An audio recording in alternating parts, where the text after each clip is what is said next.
J'ai dit dans l'introduction de ce chapitre qu'il y a toute une typologie de structures organisationnelles suivant un certain nombre de variables. Une structure peut ou ne pas être adaptée ou adaptable à un environnement, à un contexte particulier. Donc, il y a toute une typologie. Et c'est un nombre de 6, 5 ou 6. Donc, on va voir tout d'abord, dans un premier point, la structure hiérarchique. La structure hiérarchique. Et je ferai le parallèle entre les structures qui existent et les principes de l'organisation. Cette structure hiérarchique, ou bien ce schéma de l'organisation, revient à Fayol. Donc, Fayol, c'est le fondateur de cette structure hiérarchique. Il repose sur le principe de l'unité de commandement. On a vu ce principe-là qui veut qu'un individu ne doit recevoir des ordres que d'un seul chef. Chacun des exécutants ne connaît qu'un seul chef. Aucune autorité, d'après Fayol, n'est possible si ce principe n'est pas respecté. Donc l'unité de commandement. Il repose sur ce principe-là et il repose aussi sur le principe de la hiérarchie. Chaque personne doit connaître sa position dans la hiérarchie de l'entreprise. Donc chaque individu est responsable de tous ceux qui sont placés au-dessous de lui. Chaque chef de service, par exemple, n'est responsable que de ce qui se passe dans son service. Il n'a d'autorité que dans son domaine, que dans son service. Les ordres et les informations suivent la ligne hiérarchique. C'est pour ça qu'on appelle ces structures une structure hiérarchique. Donc les ordres et les informations suivent la ligne hiérarchique en respectant le principe de l'unité de commandement. Il s'agit de la série de chefs qui va de l'autorité supérieure aux agents inférieurs. C'est la voie, si vous voulez, de la transmission des ordres. Donc c'est la ligne hiérarchique. Donc là, c'est la première structure. Et l'exemple le plus important qui montre un peu cette structure organisationnelle, c'est l'armée. Donc l'armée, l'Église aussi. Mais l'armée, c'est un peu en rapport avec le contexte de Fayol. Donc il y a une stratification, si vous voulez, des gens au sein de cette organisation qui montrent un peu la hiérarchie et le respect des principes de l'unité de commandement. Donc il y a un général, tout d'abord, il y a des généraux d'armée, de division, de brigade qui donnent les ordres au capitaine, au lieutenant, au sous-lieutenant, et ce sous-lieutenant donne aussi l'ordre à l'aspirant et ainsi de suite, jusqu'au caporal, jusqu'au dernier soldat. Donc, le soldat, par exemple, à la base de l'échelle là, ne reçoit d'ordre, il ne reçoit de commandement que de son caporal. Celui-là ne reçoit d'ordre que de son supérieur. Et ainsi de suite, on remonte dans l'échelle de cette organisation. Bien évidemment, cette organisation a été adaptée à un certain environnement, ça c'est sûr. Mais quand même, elle a des avantages. Elle est simple et claire dans la définition des responsabilités. Donc chaque membre de cette organisation sait devant qui il doit répondre. Il garantit la discipline.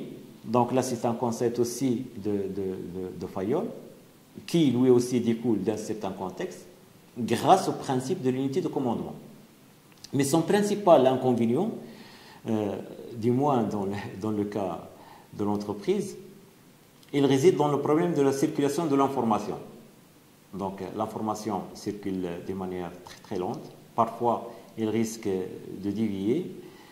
Et le blocage de dévier de sens, bien sûr, et le blocage du développement des initiatives. C'est une organisation qui ne permet pas l'épanouissement des initiatives personnelles. Il développe un esprit de routine, qui n'est pas parfois bénéfique pour la réaction rapide au changement de l'environnement. Donc, l'organisation, la structure hiérarchique, il y a un directeur général, il y a des niveaux. Donc, les directeurs spécialisés, comme vous le voyez sur le schéma, directeur technique, directeur commercial, directeur administratif. Il y a un troisième niveau où il y a les sous-directions, donc là les cadres responsables, là c'est la ligne hiérarchique. Par la suite, un quatrième niveau, il y a les chefs de service, les contremaîtres, et en bas de cette échelle, il y a les exécutants. Donc l'information, il suit la ligne hiérarchique. Ça, c'est pour la première forme structurelle, c'est la hiérarchie, ou la structure hiérarchique. La deuxième forme structurelle, c'est la structure fonctionnelle. Donc, si la structure hiérarchique a été prônée par Fayol, la structure fonctionnelle a été préconisée par Taylor.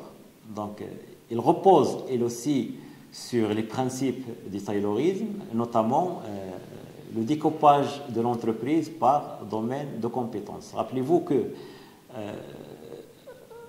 Taylor avait une hantise pour la séparation entre tout ce qui est travail de conception et travail d'exécution. Là, on va le retrouver justement dans sa forme structurelle préférée, c'est la structure fonctionnelle. Donc, il repose sur un découpage de l'entreprise par domaine de compétences, donc fonction de production, fonction commerciale, fonction financière, de gestion, sachant bien maintenant qu'une fonction, c'est un ensemble de tâches, donc des compétences particulières. L'autorité est divisée en fonctions relatives à des spécialités précises. Donc, les gens de la fonction de production à part, les gens de la fonction financière à part, etc. Il n'y a pas d'unité de commandement, et là c'est un point de divergence entre Taylor et Fayol, et aussi un point de divergence, de différenciation, si vous voulez, entre la structure fonctionnelle et la structure hiérarchique. Donc la structure hiérarchique, le principe de base, c'est l'unité de commandement. La structure fonctionnelle, il se base sur la spécialisation par domaine de compétences où il n'y a pas d'unité de commandement. Ça veut dire le commandement est assuré par plusieurs contremaîtres fonctionnels qui ne laissent aucune initiative aux ouvriers. Donc, tout exécutant dépend de plusieurs chefs, chacun n'ayant autorité, bien entendu, que dans le domaine de sa compétence, comme on le remarque sur le schéma suivant. Donc, vous voyez, par exemple, les contremaîtres en bas de ce schéma-là reçoivent, le contremaître A par exemple, de l'atelier A reçoit des ordres de service entretien, de service méthode, de service sécurité, etc. Donc là, il n'y a pas l'unité de commandement, ce qui pose effectivement des problèmes de coordination et constitue des sources de conflits entre les différentes autorités. Mais quand même, cette structure fonctionnelle a des avantages. Il permet tout d'abord la spécialisation des personnels, donc on a un personnel qui est spécialisé dans son domaine, et il permet aussi le regroupement des compétences, donc on a des compétences regroupées. Les inconvénients, bien entendu, il y a ce risque des conflits engendrés par la multiplicité des commandements. Donc là, le contremaître reçoit des ordres de plusieurs services, donc il ne sait plus comment coordonner entre eux, et ça a des effets plus ou moins dangereux sur la marche de l'activité au sein de ces structures. Maintenant, pour une troisième structure, on parle de la structure hiérarchico-fonctionnelle, ce qu'on appelle le staff and line. C'est quoi ce staff and line? Cette structure-là, elle essaye de combiner un peu entre les deux précédentes. La structure fonctionnelle qui privilégie la spécialisation et la structure hiérarchique qui privilégie l'unité de commandement. Cette structure hiérarchico-fonctionnelle repose sur le principe d'unicité de commandement, donc c'est la ligne hiérarchique, et recours à des organes de conseil composés de spécialistes, staff. Donc, line, c'est la ligne hiérarchique, et staff, ce sont des directeurs fonctionnels qui ne donnent pas d'ordre, qui sont attachés au chef hiérarchique, donc ils sont des fonctionnels, ils donnent des conseils. On a vu ça dans le point sur la différence entre opérationnel et fonctionnel. Donc, elle donne des conseils dans des domaines précis. La hiérarchie, elle, line, il décide. Donc, elle prend des décisions. Les responsables fonctionnels aident, quant à eux, à cette décision. Donc, dans cette structure hiérarchico-fonctionnelle, l'autorité est partagée entre les chefs opérationnels qui, eux, agissent. Donc, agissent sur des activités directement productives ou commerciales et prennent des décisions. Et l'autorité aussi chez les chefs fonctionnels qui, eux, conseillent. Ce sont des activités de soutien. On peut parler, par exemple, des services personnels, DRH, l'informatique, le marketing. Là, ce sont des chefs fonctionnels qui ont leur part de l'autorité dans cette structure hiérarchico-fonctionnelle. Donc l'avantage, il est clair, il combine un peu les avantages des deux, mais son principal inconvénient réside dans les conflits de pouvoir entre opérationnel et fonctionnel. On va voir dans le schéma que la direction générale, elle est assistée dans ces structures-là par des conseillers en études économiques, des conseillers juridiques, des conseillers informatiques. La direction technique, là, il y a un bureau d'études, donc c'est un niveau fonctionnel. Direction commerciale, là, il y a les études de marché, donc c'est un niveau fonctionnel. Direction administrative, donc elle a un conseiller financier, etc. Là, c'est un exemple qui montre un peu l'imbrication, si vous voulez, de la structure fonctionnelle et de la structure hiérarchique dans la structure staff and line. Deuxième type de structure organisationnelle, c'est la structure divisionnelle. C'est une structure par division. Bon, cette structure repose sur le principe de la décentralisation du pouvoir et des décisions. Donc là, on est dans une structure plus ou moins décentralisée, parce que j'ai dit question de centralisation, décentralisation, c'est juste une question de tendance. Donc là, c'est une structure qui donne beaucoup plus l'importance à la décentralisation des pouvoirs et des décisions. Dans cette structure, l'activité elle est divisée en sous-ensembles, suivant un critère qui peut être soit le marché, soit les produits, soit l'activité. Donc, on va dire, voilà, cette activité va être prise en charge par cette division. L'autre activité va être prise en charge par division. Donc, les sous-ensembles, en fait, sont appelés des divisions. Chaque division correspond en réalité à une entreprise monoproduit.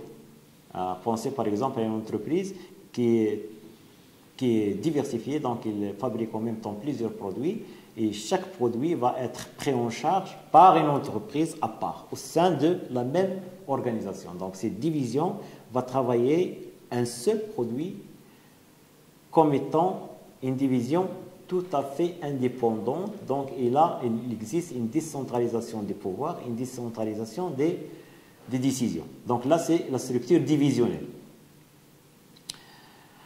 Ces structures, ces divisions-là, ces entreprises monoproduits au sein de la structure divisionnelle sont généralement structurées, organisées selon un schéma fonctionnel. Donc, des entreprises fonctionnelles au sein des structures divisionnelles. La direction générale, dans ce cas-là, élabore la stratégie d'ensemble pour toutes les divisions, décide de l'allocation des ressources entre elles et contrôle leur performance. Les services fonctionnels, chaque division a ses services fonctionnels ou bien les services d'état-major qui sont rattachés à chaque division et fournissent des prestations communes, services juridiques, de planification, etc. Voyons maintenant le schéma. Il y a la direction générale, division 1, division 2, division 3. Donc, chaque division a son service achat, service technique, fabrication, marketing, etc. Donc là, ce sont des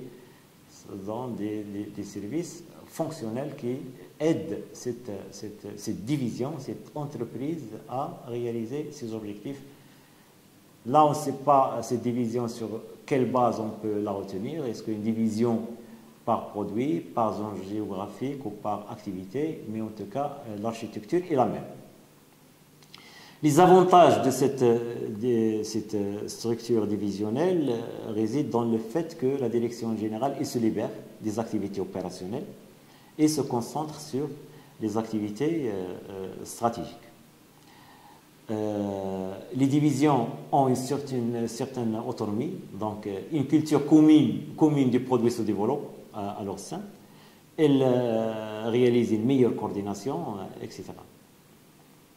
Et on est devant des responsables qui s'occupent de toute la vie d'un produit seul.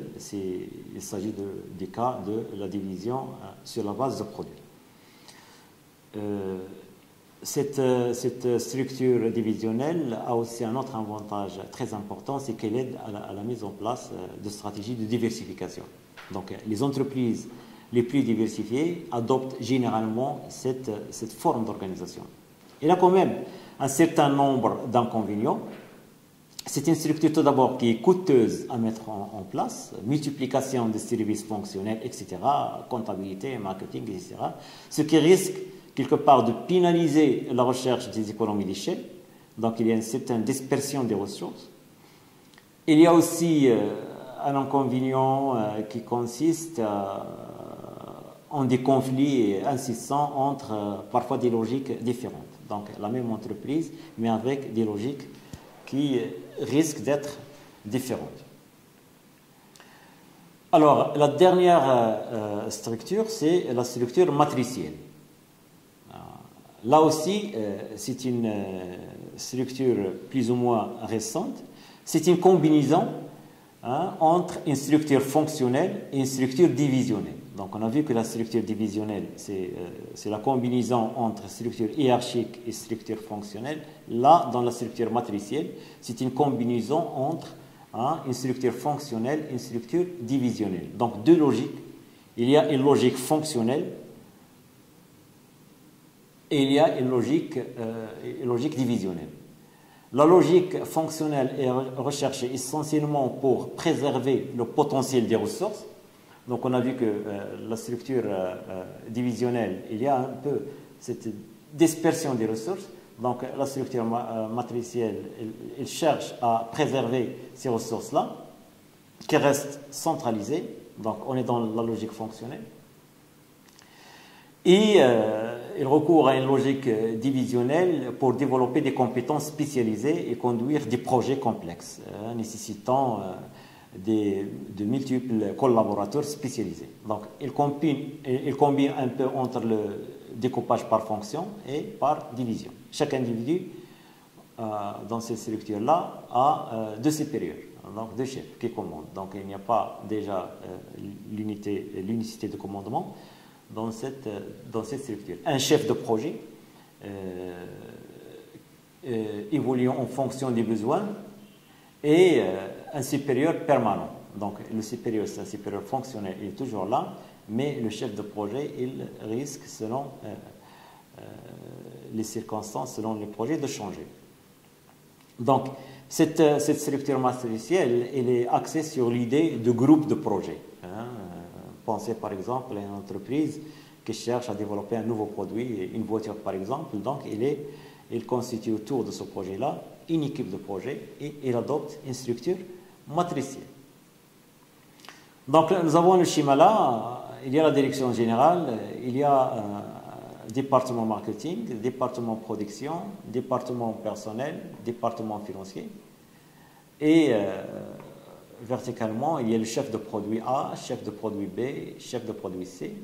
Et voilà la première case par exemple, il y a un département marketing, et là c'est fonctionnel, et il y a un chef de produit, et là c'est divisionnel. Donc les avantages de cette structure-là, il combine les avantages des structures fonctionnelles et divisionnelles, bien adaptées à une gestion par produit ou par marché, favorise l'innovation. Il supprime, si vous voulez, il y a une suppression des cloisons internes etc. Et tout ça, c'est apte à un environnement de travail créatif pour innover, pour développer de nouveaux produits. Mais quand même, elle comporte un certain nombre d'inconvénients. Donc, il pose des problèmes de coordination, c'est clair. Dualité de commandement. Donc là, il remet en cause un peu ce principe de l'unité de commandement. Risque de conflit, donc entre les chefs de projet, les chefs divisionnels et les chefs fonctionnels. Coût élevé.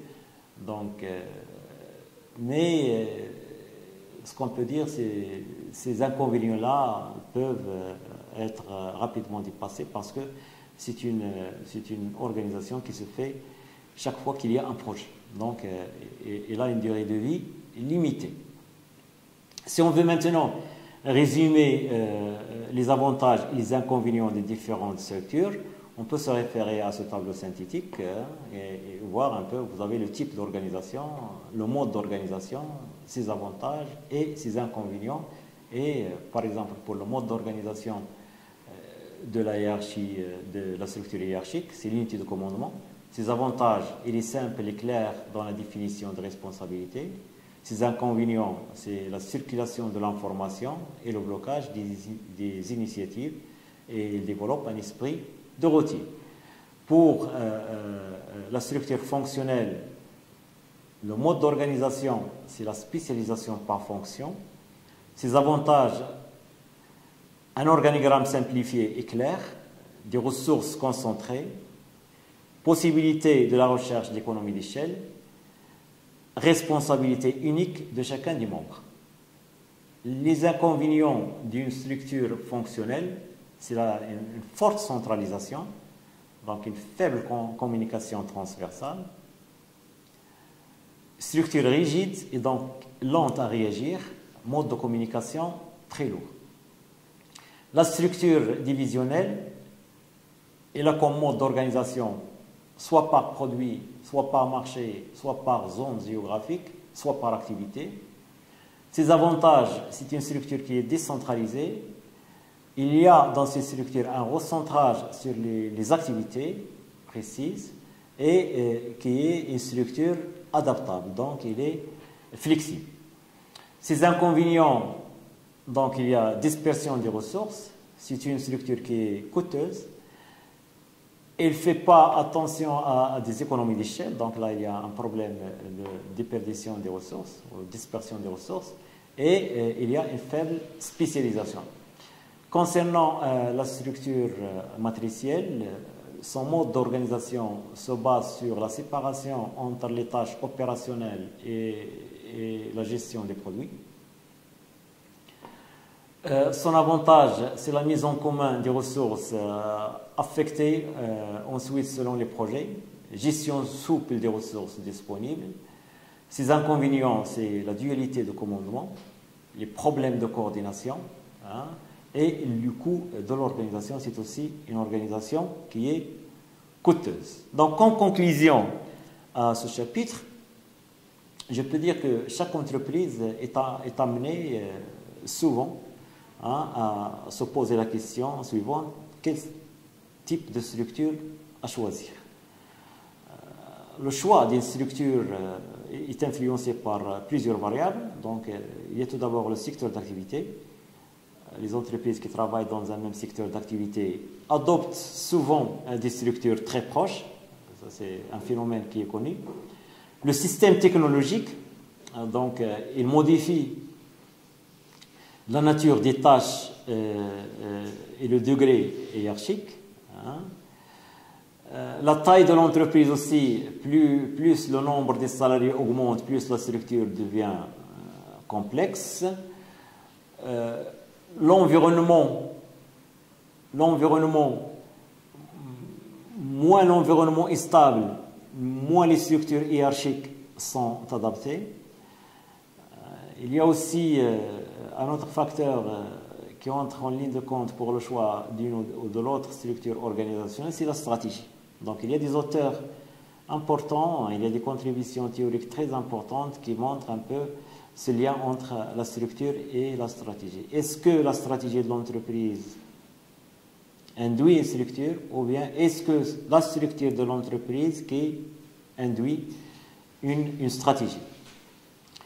Ce qu'on peut dire là, c'est que les choix stratégiques influent bien entendu sur la structure, qui elle-même influe sur les choix stratégiques. Donc c'est en fait un débat qui est toujours ouvert. Hein, c'est un peu la poule et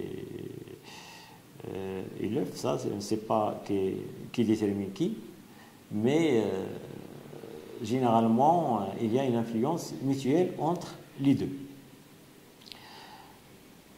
Finalement, ce qu'on peut dire qu'il n'y a pas une structure meilleure qu'une autre, hein, mais il y a une structure optimale. Hein, il n'y a pas de structure, il faut chercher justement la structure optimale, une structure qui soit satisfaisante à un moment donné, dans un contexte donné et pour une entreprise donnée. Généralement, une entreprise une nouvelle adopte un style centralisé, c'est le patron qui à la limite il fait tout, donc il paye, il fait ses achats, il traite avec ses fournisseurs, il traite avec la banque, il paye les salariés, donc il centralise toute l'information.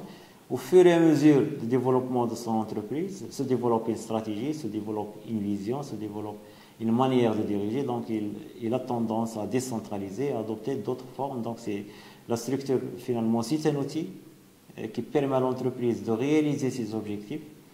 Hein, cet outil, donc, il est utilisé selon les situations, selon les contextes et selon l'environnement et le contexte général de l'entreprise.